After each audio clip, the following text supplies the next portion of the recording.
Buenos días, sus señorías. Mi nombre es Fortunata y Jacinta. Esto es QM de País. Y aquí da comienzo el primer capítulo de una serie que titularé Crónica de una pandemia y crítica de una gestión.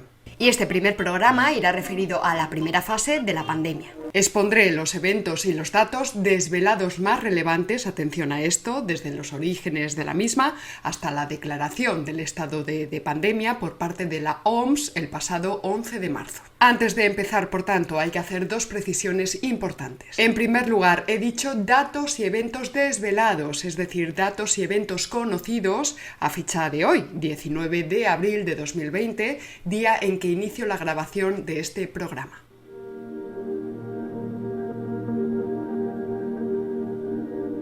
Futuras investigaciones irán desvelando nuevos datos, de manera que la crónica aquí presentada será necesariamente parcial.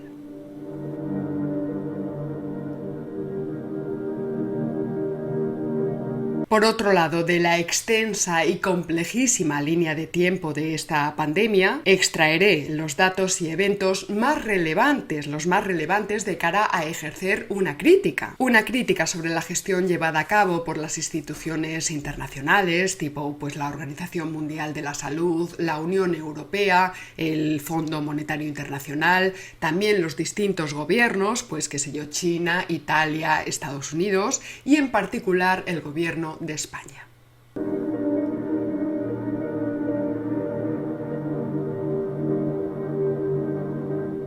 Aparte de la evidente tragedia sanitaria, el coronavirus se está revelando como un tsunami económico de proporciones todavía desconocidas.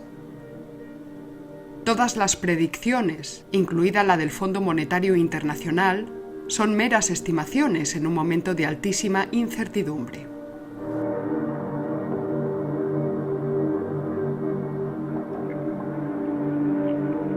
Dichas predicciones, por otro lado, se encuentran entre las más optimistas, todo hay que decirlo, y además están sujetas a dos factores como mínimo. Que la pandemia se disipe en la segunda mitad del año y que no haya nuevas recaídas.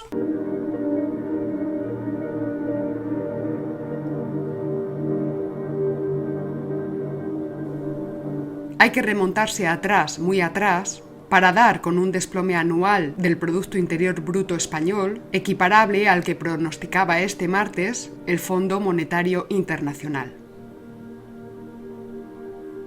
Hasta el inicio de la Guerra Civil Española en 1936, ni más ni menos, cuando la economía española se contrajo un 26,8% en un solo año.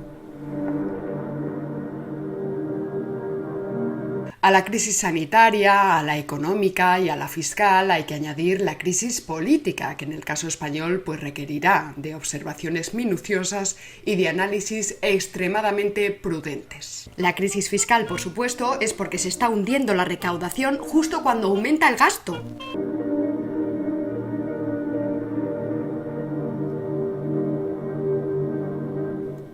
En definitiva, a partir del estudio pormenorizado de la cronología de esta pandemia, del conocimiento de estos saberes de primer grado, fechas, cifras, testimonios, acciones, decisiones, podremos acceder a los saberes de segundo grado, al plano cognitivo, terciogenérico, esto es, al plano del entendimiento.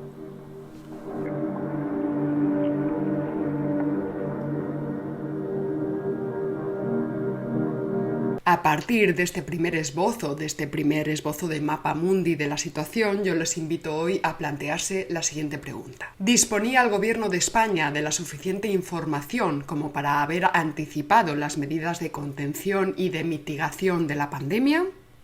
Empezamos. Uno de los aspectos más oscuros de esta pandemia, dadas las tremendas implicaciones geopolíticas y geoeconómicas que conlleva, tiene que ver con la identificación del llamado paciente cero. ¿Cuál fue el origen de la enfermedad? Desde luego la polémica está servida. Vemos, por ejemplo, que la cronología publicada por la Wikipedia empieza a repartir noticias a partir del 30 de diciembre de 2019, no antes.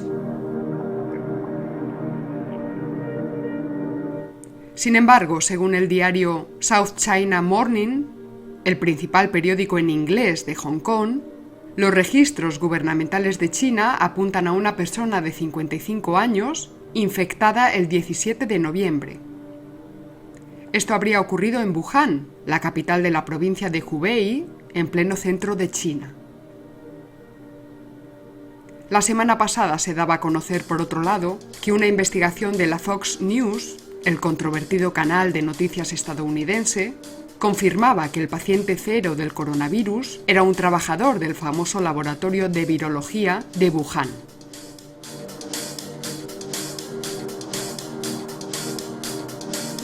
Insisto, ojo y mucho cuidado a las teorías que circulan en torno a esta fase primaria de la pandemia, porque los intereses geopolíticos y geoeconómicos son enormes, son muchísimos. Todos los casos detectados entre el 1 de diciembre de 2019 y el 7 de enero de 2020 son diagnosticados como neumonías de causa desconocida, la mayoría de ellos relacionados con el mercado de mariscos de Wuhan. El 30 de diciembre, el Comité de Salud Municipal de la ciudad de Wuhan emite un aviso urgente por tratamiento de neumonía de causa desconocida. El 31 de diciembre, las autoridades sanitarias de Wuhan informan a la OMS de la existencia de 27 casos diagnosticados como síndrome respiratorio agudo grave de origen desconocido. Ese mismo día, Taiwán informaba a la OMS sobre la situación que se estaba viviendo en China y le pedía más información. Ahora sabemos que la relación entre Taiwán y la OMS es bastante controvertida, está bastante llena de conflictos. Así que esa petición de información de Taiwán a la OMS quedó sin respuesta. Ese día 31, Taiwán decide imponer controles a los viajeros que llegaban de Hubei e implementó 124 medidas para proteger la salud pública. Entre ellas el control fronterizo, los test masivos, la cuarentena de sospechosos, el establecimiento de controles de temperatura en los accesos a edificios públicos, el racionamiento de mascarillas y la prohibición de su exportación. A día de hoy, 19 de abril de 2020, Taiwán, con apenas 23 millones de habitantes, reporta 420 contagios y 6 muertes. El 2 de enero de 2020, los expertos descartan que se trate de gripe estacional, SARS, MERS o gripe aviar. El día 7, las autoridades chinas confirman que se trata de un nuevo tipo de coronavirus y la OMS lo bautiza inicialmente como 2019-nCoV. El día 11 de enero, Wuhan anuncia la primera víctima mortal, que supuestamente había estado en el mercado de mariscos de Wuhan. El día 13, Tailandia anuncia su primer caso. El Departamento de Enfermedades Emergentes de la OMS ha declarado que justo al día siguiente, el 14 de enero, se tomaron medidas de prevención y control de infecciones para que los hospitales de todo el mundo aplicaran las precauciones habituales. El 17 de enero, el Centro Europeo para la Prevención y el Control de las Enfermedades, el CEPC, elabora un informe avisando del peligro del COVID-19. El día 19 se consigna que hay 3 países afectados y un total de 201 personas contagiadas y 3 fallecidas. Recordemos en todo caso que hablamos de cifras oficiales, siempre de dudosa exactitud. Atención, porque justo aquí nos encontramos en la semana clave de la pandemia.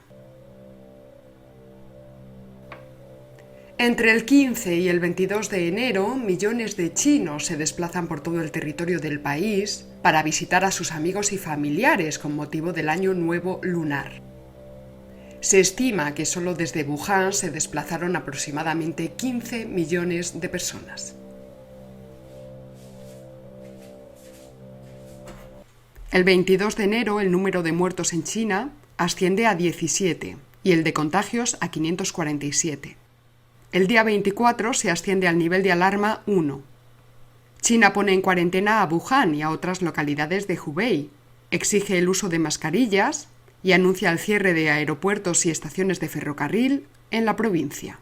Sin embargo, la OMS todavía no declaró al nuevo coronavirus como emergencia de salud pública global, pues todavía consideraba que se trataba de una cuestión local, regional, de China. Aquí cabrían de momento dos hipótesis. O bien la potencialidad de propagación del virus se subestimó desde el principio, o bien la OMS, en complicidad con China, ocultó dicha potencialidad. Ya sabemos que a raíz de la crisis sanitaria se ha desvelado la intensa polémica que circula en torno al presidente de la Organización Mundial de la Salud.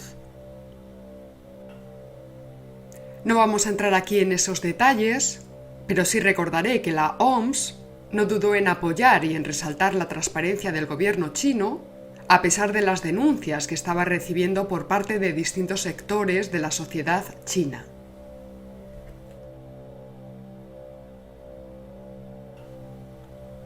El 24 de enero se identifican los primeros casos en Europa, concretamente en Francia.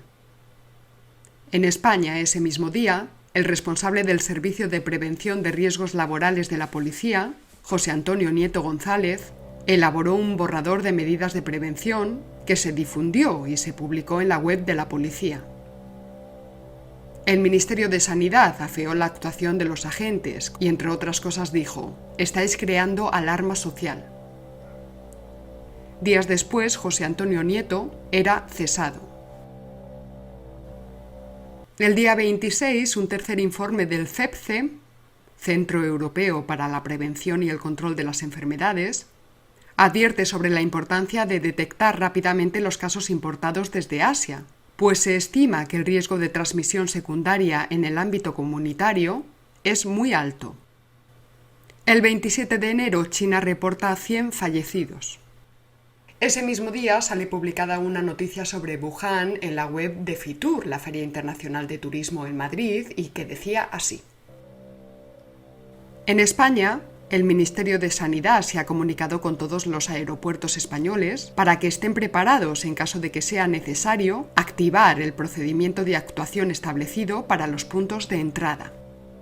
Es decir, el Ministerio ya estaba advirtiendo de la posibilidad de terminar cerrando el espacio aéreo, tal y como habían hecho en China y Rusia.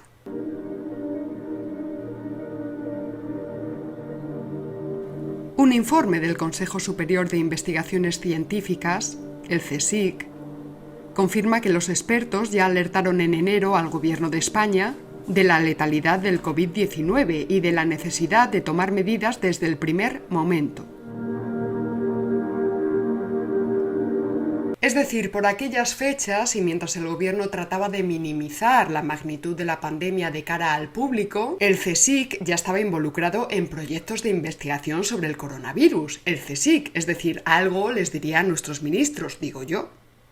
El 29 de enero, la aerolínea British Airways informa en un comunicado: hemos suspendido todos los vuelos hacia y desde China continental, con efecto inmediato y siguiendo el consejo de la Oficina de Asuntos Exteriores contra todos los viajes excepto los esenciales. Ese mismo 29 de enero, un pequeño país como Lituania ya ponía en cuarentena a los que llegaban del extranjero y activaba su fondo de 200 millones para crisis sanitarias. A día de hoy, 19 de abril, este pequeño país contabiliza 1.298 contagios y 33 muertes por coronavirus. El 30 de enero, la OMS anuncia que el brote de COVID-19 es una emergencia de salud pública de importancia internacional.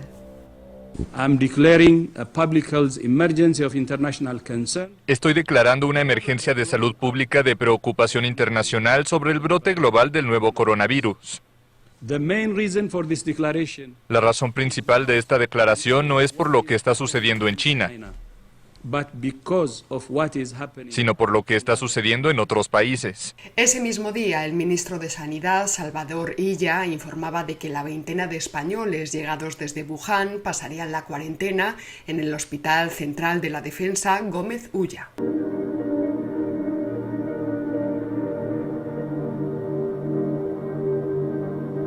Ustedes recordarán que durante 15 días las televisiones españolas se entretuvieron hablándonos de cómo estas personas confinadas, que por cierto habían dado negativo en las pruebas, hacían ejercicio, hablaban con sus familiares por teléfono, o de cómo iban a visitarlos embutidos en los trajes espaciales antivirus. Sin embargo, no se dio el mismo tratamiento, ni muchísimo menos, a los españoles que venían desde el foco de Italia, un foco que en ese momento estaba ya activado, abierto de par en par. ¿Por qué? Por cierto, ¿alguien se ha vuelto a acordar de aquellos del Gómez Ulla? Porque se habló mucho y luego... ¡fiu!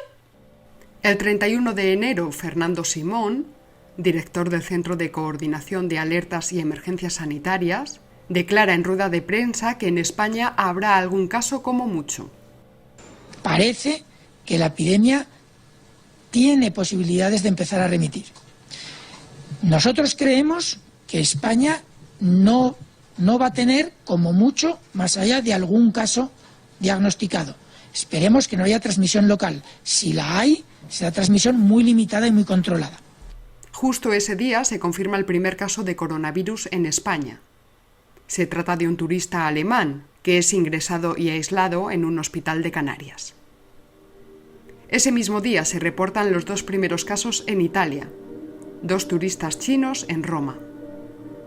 El ministro de Salud italiano, Roberto Speranza, llegaría a decir lo siguiente: la situación es seria, pero no es necesario alarmarse. Todo está absolutamente bajo control. Por entonces todavía no había muerto nadie fuera de China, pero allí el número de contagiados ascendía a 11.000 y el de fallecidos a 258. También ese día, el 31 de enero, la administración Trump anuncia la prohibición de entrar en Estados Unidos a los extranjeros que recientemente hubieran estado en China. El 3 de febrero, la OMS y la Unión Europea avisan al Gobierno de España para que haga compras preventivas de mascarillas, guantes, gafas protectoras, respiradores, batas quirúrgicas, camas y otros materiales sanitarios. La OMS informaba de que las medidas de prevención y control son absolutamente esenciales para garantizar que los trabajadores sanitarios estén protegidos. Al parecer, nadie en Moncloa, y mira que son un buen puñado, bueno, pues nadie tomó nota de esta advertencia, ni tampoco se le ocurrió pensar en la necesidad de hacer acopio de medicamentos. Por cierto, vamos a ver, si España es el primer fabricante del mundo en opiáceos, ¿cómo es posible que nos hayamos quedado sin opiáceos? Ese día 3, Estados Unidos cierra frontera con China. El 4 de febrero se reporta el primer caso mortal fuera de China, en Manila. El gobierno de Filipinas prohíbe inmediatamente la entrada en el país de personas provenientes de China. El director de la OMS anuncia la internacionalidad de la enfermedad, pero aún no recomienda la suspensión de viajes ni el comercio. El 10 de febrero se reporta el segundo caso en España, un ciudadano británico en Palma de Mallorca. El 11 de febrero, el director general de la OMS declara al coronavirus como enemigo público número 1 del mundo y añadía: si no actuamos con urgencia, habrá más casos y más costes. Más allá del número de casos y muertes, el problema es el gran trastorno político, económico y social que supone, y un virus puede ser una amenaza más seria que cualquier acción terrorista. El 12 de febrero, John Hoffman, organizador del Mobile World Congress, anunció la cancelación del evento que se iba a celebrar en Barcelona entre el 24 y el 27 de febrero. Este congreso está considerado la feria tecnológica más importante del mundo y se estima que hubieran asistido unas 100.000 personas. Las vicepresidentas Carmen Calvo y Nadia Calviño, el ministro de Sanidad Salvador Illa, así como Joaquín Torra y Ada Colau, básicamente coincidieron en sus declaraciones. No hay ninguna razón de salud pública que impida celebrar un acontecimiento de estas características en nuestro país. Desde luego, si en ese momento la decisión hubiera dependido de nuestros políticos, la bomba viral hubiera sido muchísimo peor, tanto para España como para otros países. Podemos entender que por otras razones hayan decidido esa cancelación, pero desde luego no por razones sanitarias en nuestro país. El 14 de febrero, John Hoffman, el organizador de la Mobile, reflexionaba así en el país: el miedo al coronavirus nos obligó a suspender el Mobile. La pregunta es, ¿qué dirá la historia? ¿Tomamos la decisión correcta? Creo que sí. Si nos tomamos realmente en serio la salud y la seguridad de nuestros expositores, trabajadores y de la comunidad, no había otra opción. Y respecto a ese tipo de informaciones que normalmente no son accesibles a la ciudadanía común, uno se pregunta: ¿una simple gripe hubiera justificado la cancelación del Mobile? ¿Una simple gripe hubiera llevado al gobierno chino a arriesgar una pérdida tan enorme de millones de dólares?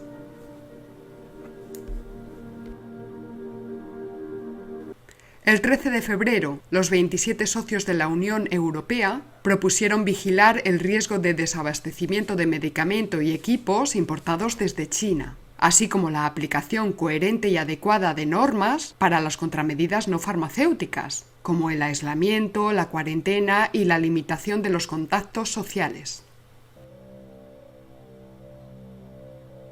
El ministro de Sanidad, el filósofo Salvador Illa, tomó parte en estas reuniones del Consejo de Sanidad de la Unión Europea. Sin embargo, llegaría a decir: España tiene suficiente suministro de equipos personales de emergencia en este momento.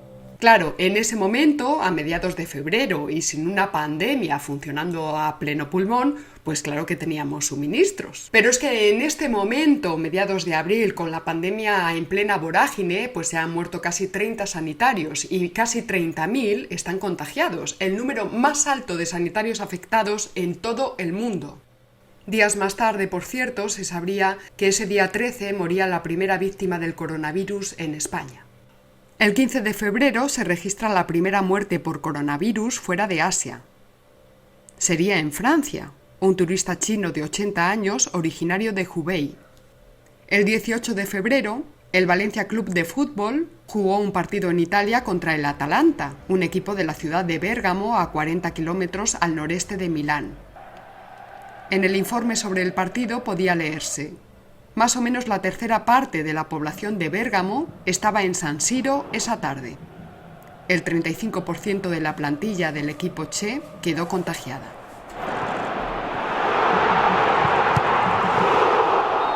El día 21, Italia reporta su primera víctima mortal. El 23 de febrero se suspende el célebre Carnaval de Venecia. Del 23 al 25 de febrero se disparan los casos de contagio en Italia. En la región de Lombardía se confinan 10 pueblos alrededor de Codogno. El día 24, el director general de la OMS sostenía que lo que estaba ocurriendo en Irán, Corea del Sur e Italia era muy preocupante por el repentino aumento de contagios. Sin embargo, afirmaba que no se podía hablar de pandemia y daba un mensaje tranquilizador. Por el momento no estamos presenciando la propagación mundial incontenible de este virus. Y no estamos presenciando una enfermedad grave o muertos a gran escala.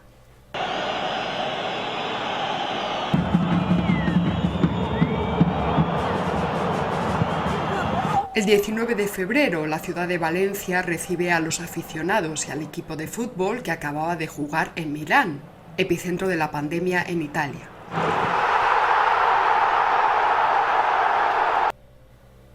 El día 25, el periódico El País rotulaba su portada con el siguiente titular: La Organización Mundial de la Salud pide al mundo que se prepare para una pandemia.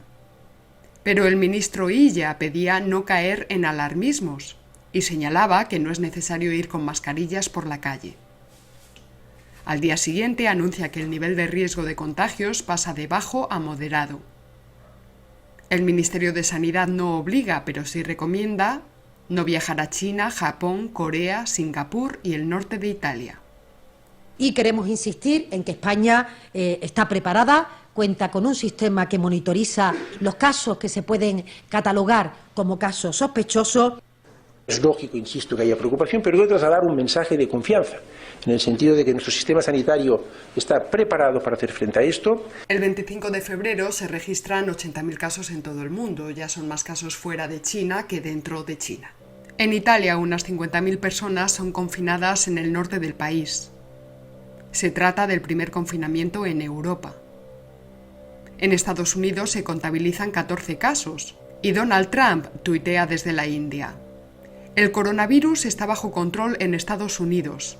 A mí me parece que la bolsa va muy bien. El 28 de febrero se reportan más de 30 casos en España. Ese mismo día, el partido Vox propone al gobierno el cierre de fronteras y la prohibición de entrada a personas procedentes de China e Italia, país que en ese momento ya contabilizaba 800 contagios. Por supuesto, en ese momento se acusó al partido Vox de xenofobia, pero 23 días más tarde al gobierno no le quedó más remedio que echar necesariamente el cierre. Era el día 17 de marzo. El 29 de febrero el gobierno francés activa la alerta sanitaria en Perpiñán, a consecuencia del mitin del expresidente catalán prófugo Carles Puigdemont, evento que movilizó más de 600 autocares y entre 150.000 y 110.000 personas, creándose así el llamado Eje Igualada-Perpiñán.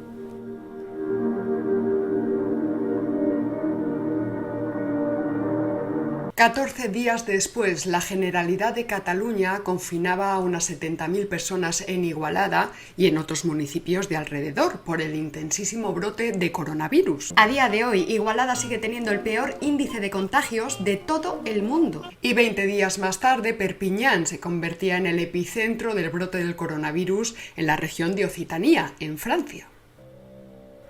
El sábado 29, la OMS elevó de alta a muy alta la amenaza en todo el mundo y decía: con esto no pretendemos alarmar a la población, solo advertir a los gobiernos de la realidad. Todavía tenemos la posibilidad de contener la epidemia si se toman medidas enérgicas para detectar casos de manera temprana, aislar y atender a los pacientes y rastrear contactos. Como vamos viendo, no es la primera vez que la OMS pide tomar medidas agresivas. De todas formas, también estamos viendo pues que es bastante ambiguo en sus declaraciones. Da una de cal y otra de arena, una de cal y otra de arena, una de cal y otra de arena. El 2 de marzo se contabilizan en España 115 casos. El Ministerio de Sanidad se plantea elevar el nivel de alerta en zonas concretas de Madrid y del País Vasco, aunque sostiene que lo más eficaz es que aquellas personas que tengan síntomas asuman la responsabilidad de quedarse en casa, una especie de mini confinamiento compatible con la celebración del 8M.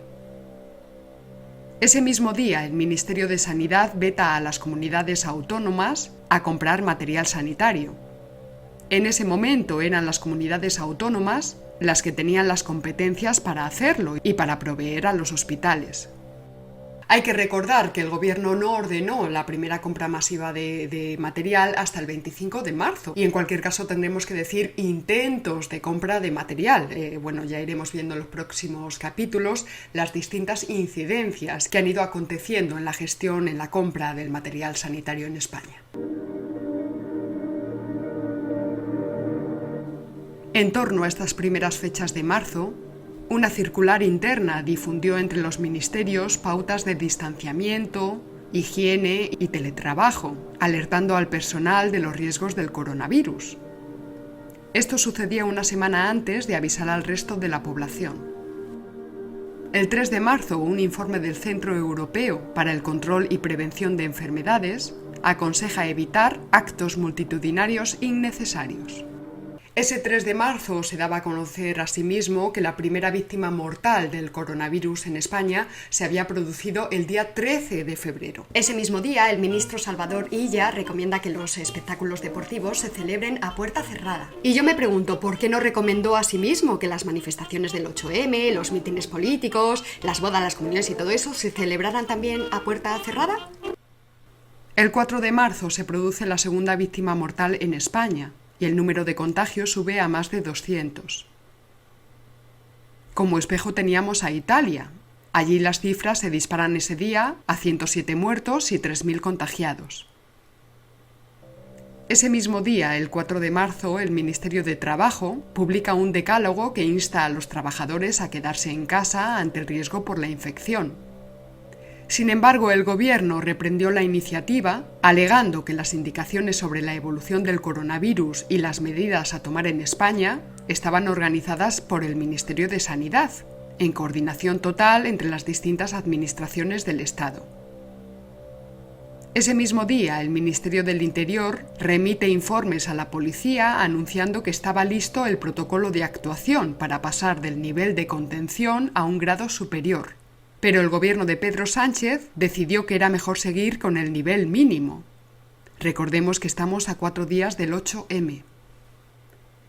El 5 de marzo, Francia confisca y retiene durante 15 días 4 millones de mascarillas que habían sido compradas por España e Italia. De este tipo de situaciones se infiere que el gobierno en secreto algo iba preparando de cara a la pandemia. En público, sin embargo, agitaba a las masas para que acudieran a las manifestaciones del 8M. El 6 de marzo, la Guardia Civil puso en cuarentena a un grupo de familias, un total de 60 personas, que se habían contagiado en un funeral en Vitoria 2 semanas antes. El teniente coronel que llevó a cabo la orden falleció por COVID-19 el 27 de marzo. A través de una reunión interministerial de ese mismo día, el 6 de marzo, se publica la resolución de aplazamiento de las pruebas de acceso a la abogacía a causa del COVID-19. Más eventos interesantes de ese importantísimo día 6. El Centro de Coordinación de Alertas y Emergencias Sanitarias que dirige Fernando Simón y la Agencia Española de Medicamentos y Productos Sanitarios advierten de lo peligroso que podrían resultar las marchas del 8M para la expansión del virus. Al día siguiente, sin embargo, con 430 positivos y 10 muertos, Fernando Simón declaraba: «Si mi hijo me pregunta si puede ir a la manifestación del 8M, le diré que haga lo que quiera».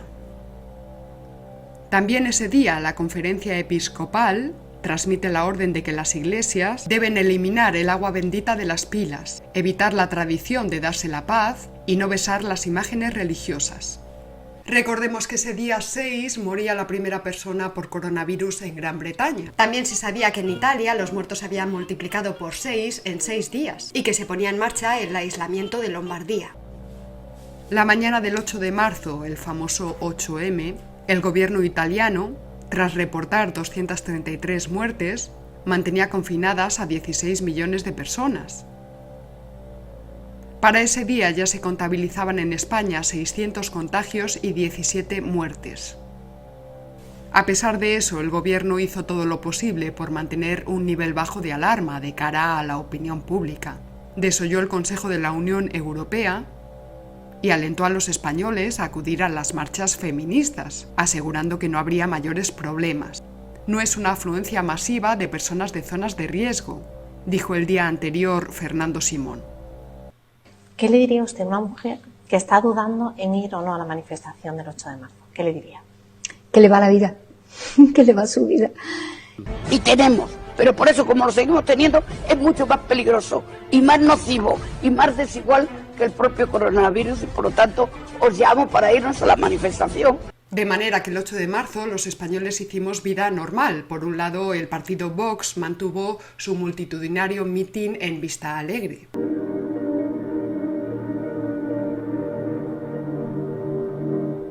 Días antes, el partido Vox había informado de que cancelaría el mitin si Sanidad lo ordenaba y aconsejó no acudir a aquellos que presentasen síntomas o que padecieran enfermedades crónicas o debilitantes. Es verdad que quien contaba con la información de lo que estaba pasando y quien debía tomar las decisiones era el gobierno, que para eso está. Pero en este punto concreto me parece pertinente criticar a Vox, porque es verdad que desde finales de febrero estaba alertando sobre la situación y estaba proponiendo medidas políticas muy prudentes y, sin embargo, celebraron el mitin el 8 de marzo. Pero sigamos. Por supuesto, el 8M se celebraron los cientos de manifestaciones feministas por toda España. Solo en Madrid se concentraron unas 120.000 personas y en Barcelona unas 50.000. El Centro de Coordinación de Alertas y Emergencias Sanitarias también recomendó a quienes tuviesen tos o fiebre que no acudiesen a las concentraciones.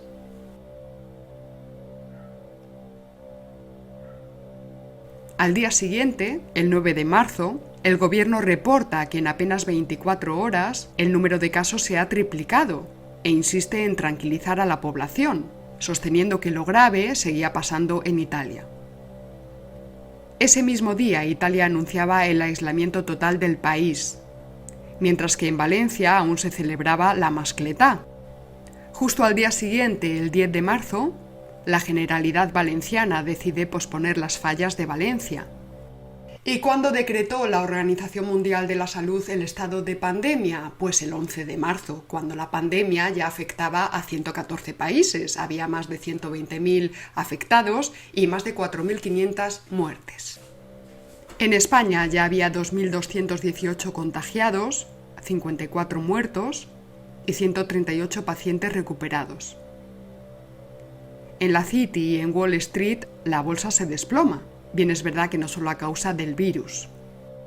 El mismo 11 de marzo, Fernando Simón explicaba que la información sobre los casos cambió drásticamente el lunes por la mañana, justo después del 8M, y que eso no se podía prever, ese cambio drástico no se podía prever, dice.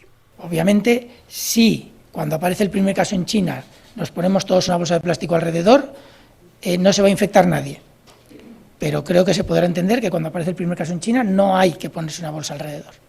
Por supuesto que no había que ponerse una bolsa de plástico en la cabeza, pero ya se estaba advirtiendo desde hacía semanas de que era necesario hacer acopio de material sanitario. Proveerse de test, mascarillas, respiradores, medicamentos, EPIs, camas, etc. Tal y como habían empezado a hacer desde enero países como Alemania, Lituania o Corea del Sur, por poner solo un par de ejemplos.